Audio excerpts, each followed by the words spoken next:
Just one administrative item that I have to report this morning. That's that the grading for problem set 3 is complete. So I'm going to go ahead and pass these back. If you, so these should be alphabetical, so you should be able to sort through these and find your problem set, unless you're the person who forgot to put their name on their problem set, in which case you should see me or Jeff after class. Not telling if the ungraded problem set is a high score or not. In general, the distribution of scores on the problem set was very nice. You'll notice that the modal grade is some kind of A. The median is right at sort of the A- level. So congratulations to those of you who have worked on this problem set and gotten up here. If you're one of these folks down here or here, there's reason for concern, and you should worry about that a little bit, or maybe a lot, depending on what you got on previous problem sets, I suppose. Okay, questions about administrative stuff? Okay, let's go ahead and get started. So I'm going to start today with a quote from Adam Smith. So here's another woodblock portrait of Adam Smith. He had a woodblock of Ernst Engel earlier this week. So here's a quote from Smith, not among his most famous quotes, but if you've ever read The Wealth of Nations, which is where this comes from, well, first of all, it's a very large book, and it's extremely quotable. I mean, there are valuable bits of wisdom eloquently expressed, maybe not on every page, but every few pages. In any case, so here's one of them. Though the principles of common prudence do not always govern the conduct of every individual, they always influence that of the majority of every class or order. So that's the claim. We're going to touch on that claim. We're sort of think about that claim a little bit today, and thinking about how to aggregate consumer demand briefly. So that's the touchstone here.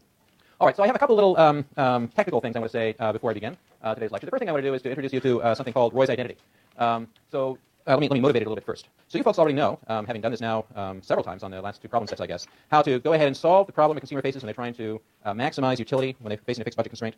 And you know that the answer to the question of how do I maximize my utility when a fixed budget constraint, the answer to that question is given by the Marshallian demands. And so you know how to compute the Marshallian demands. Further, you know how to compute the indirect utility function. The indirect utility function is the answer to the question, what's the happiest I can be given a fixed budget Y facing prices P? That's the answer to that. So anyone quickly tell me, if you have a Marshallian demand, and how do we get the indirect utility function? Yeah, you might be reading the slide. I think it says it there, but that's exactly right. We want to take the solution to the consumer's maximization problem, that's the Marshallian demands, plug them back into the objective function, which is the direct utility function in this case, and that gives you a function of prices and income. That's the indirect utility function. Okay, it would be kind of cool if you could go the other way. If I told you a consumer's indirect utility function, wouldn't it be great if you could back out from that one object all the different Marshallian demands for that consumer? And in fact, that's a straightforward, easy thing to do. I'm not going to prove this result, but it's not hard to do using the identity, the definition of the indirect utility function we talked about a moment ago. It's not hard to prove that you can get an expression for the Marshallian demands for a consumer just through the magic of a little bit of calculus and a formula or an identity called the due to Roy. I don't know Roy's first name. You ever know Jeff? Yeah, I don't know. Maybe it is his first name. Could be.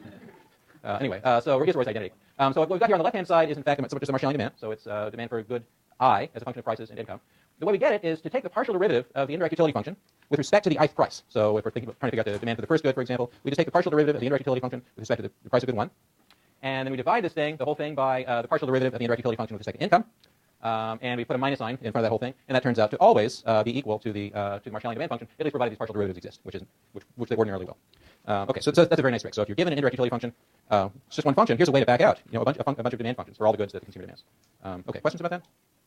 I think it's kind of cool. It's kind of like I don't know, it's a little bit like a clown car, because the indirect utility function is one function. It often takes a rather simple form, and yet through just partial differentiation, you can get, if they're in goods, you can get in demand functions out of it, popping out of the indirect utility car like clowns. That's the idea. All right, so I'm going to come back and use that trick in a little bit. First, I want to return to something I ran out of time to finish last time, which is to think about the modal choice problem of choosing a mode of transportation. So let me remind you just very quickly that we want to think about how to make a discrete choice between different ways of moving ourselves around. And so the example I was talking about last week was the choice between buying a car and driving oneself around, or else walking. Okay, so let's go ahead and do that. No, this is sort of as far as I really got. So the point here is that in this discrete choice problem, there are really sort of like two different budget constraints that we need to think about or take into account when we consider the consumer's decision about whether to walk or drive, or my decision to walk or drive in this case, or maybe yours. I guess you're using 100 student data for this. So the claim here was we worked out a budget constraint for the car, and this looked pretty normal. We figured out the slope here was minus 0.9. That was the cost of traveling a mile, taking into account an estimate of the value of your time and the cost of operating a vehicle, variable cost of operating a vehicle. There was one funny thing about the budget set. Can anyone recall what it was for the car? Yeah, the discontinuity right here at the origin. I marked it a little bit better today than I did last time. So the budget set goes all the way right up the axis, but then there's a point here because it's feasible not to buy the car, save the fixed cost of operating the vehicle or purchasing the vehicle or whatever, and consume up here. So this budget set has a little hole right at the axis, right at 0, and then we bob up to the budget constraint, which I used data from the expenditure survey, which was $1,980 for you guys on average. Okay. So that's one budget set. The other budget set that I got rushed talking about is the walking budget set. So for that one, I'm assuming that there's no fixed cost, or at least the cost of shoes is small enough that we don't need to have this sort of discontinuity there. You can just sort of go start walking. The catch, however, is that the cost of walking per mile is much larger than it is for driving. So why is that? Yes, sorry. So specifically, what are you losing when you? Yeah, okay, very good. So Eric says it's an opportunity cost and it's time. You could be spending your time doing something else. It could be working, or it could be studying, or it could be practicing your juggling, or a bunch of other things you might consider doing with your time. We estimated, since some of you are working part-time, and I sort of took a student wage, I figured the value of time for the average student here is around $12 an hour. That gives, if we walk at 4 miles per hour, which is pretty fast, it's a mile every 4 minutes. I'm sorry, a mile every 15 minutes. Then that works out to a cost per mile walk of $3, just in terms of time. Yes.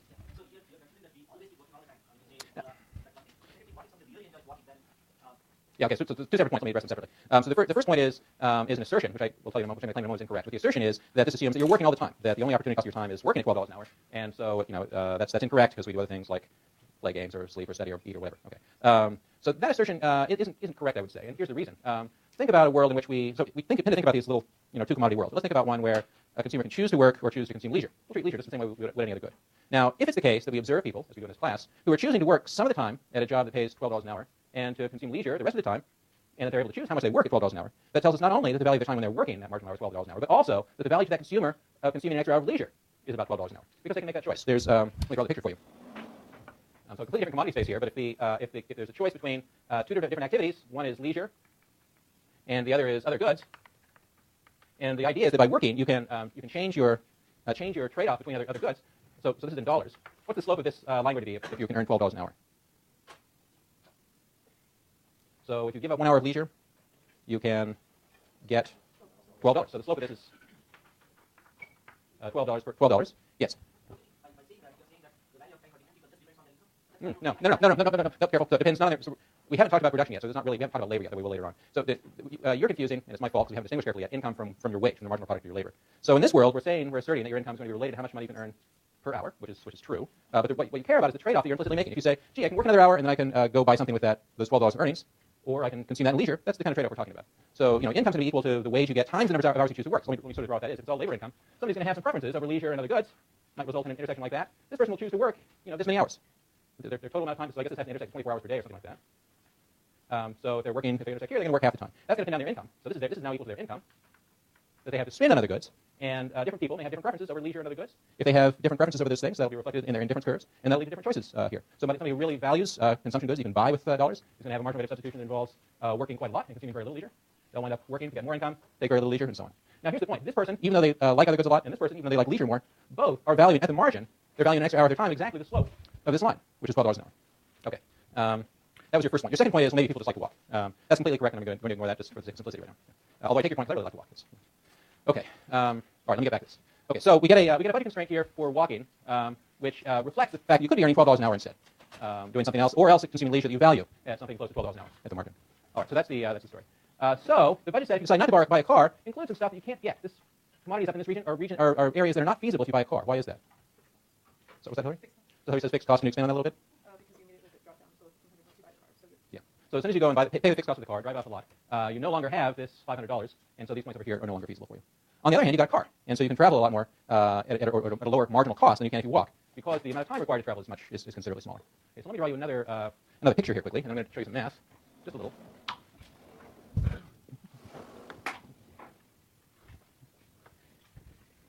Okay, so what am I doing? I'm doing miles here, miles traveled, and other goods.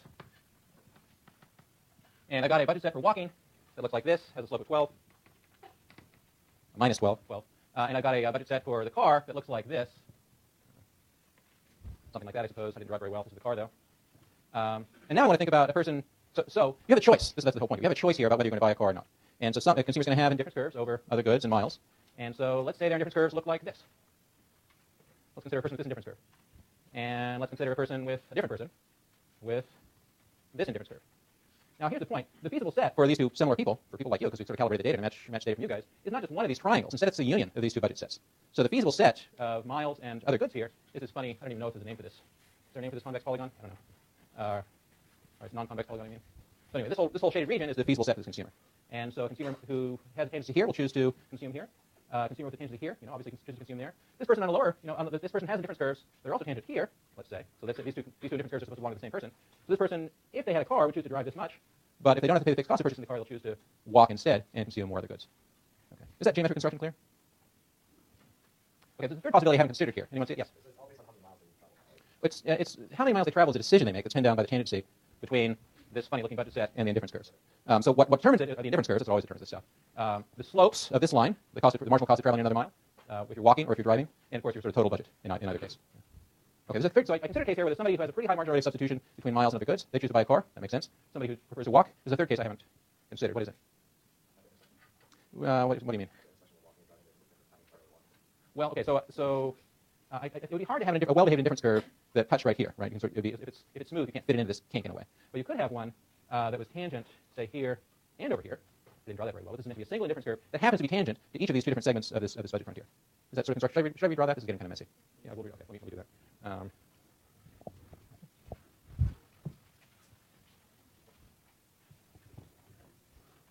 the basic construction here, so I've got something like this, and it's possible, sort of not very likely in a way, but possible for an indifference curve to wind up being tangent to both of these two lines.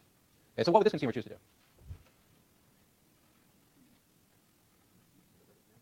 Yeah, this bundle of miles and other goods and this bundle of miles and other goods are on the same indifference curve, so by definition, the consumer is indifferent between these two things. This is a consumer who will choose to flip a coin. Yes? So what if it's tangent to one of the curves? You mean this point here? So if it's a smooth curve, I'm going to try to draw this here. So if it's a smooth curve and it happens to be tangent there, just like this, what would the consumer with these indifference curves do? Or you should flip on them. Yeah, that's right. There are feasible points here that are on a higher indifference curve. This guy can get on a higher indifference curve that's up here someplace. So this is a consumer who would choose to walk. In fact, he wouldn't buy a car. He would choose to walk. He can do better than this. Yeah. The only way you get down to this kink here is if you had some kind of non-differentiability in the indifference curve that just happened to hit that point, which is sort of highly unlikely but possible. Okay. Yes, Hillary. There's no significance to, like, if you have your indifference curve that's tangent to both your budget sets, there's no significance to a lane which is tangent, like it's, No, they're both bundles are on the same indifference. So Hillary's question is, does it matter on the shape of the indifference curve or something to decide whether they're going to go here or here? And the answer is no. The consumer is truly indifferent. They'll flip a coin or something. They'll choose, presumably in some arbitrary way, to choose one or the other. Okay. So that's the graphical version of this. Here's the remember, this is meant to be an example of discrete choice, which we talked about in terms of indirect utility functions. Here's that treatment. So I'm going to go ahead and model this as follows. So the idea is, I want to think about the prices and income you face if you get a car versus the prices and income you face if you don't get a car. And so the relevant prices here, relevant income. Okay, so if you don't have a car, I'm going to assume that you have an income of Y. If you do get a car, then you have to pay the fixed costs. So the remaining income you have is Y minus $500. Okay, again, now if you don't have a car, the cost of traveling a mile is pretty high because you can't walk that fast. So the time involved is considerable. So we're going to assume a cost per mile of $3 per mile. For a car, the costs are lower, 90 cents a mile. Okay, so we want to think about posing this as a discrete choice problem and decide whether or not this consumer is going to buy a car.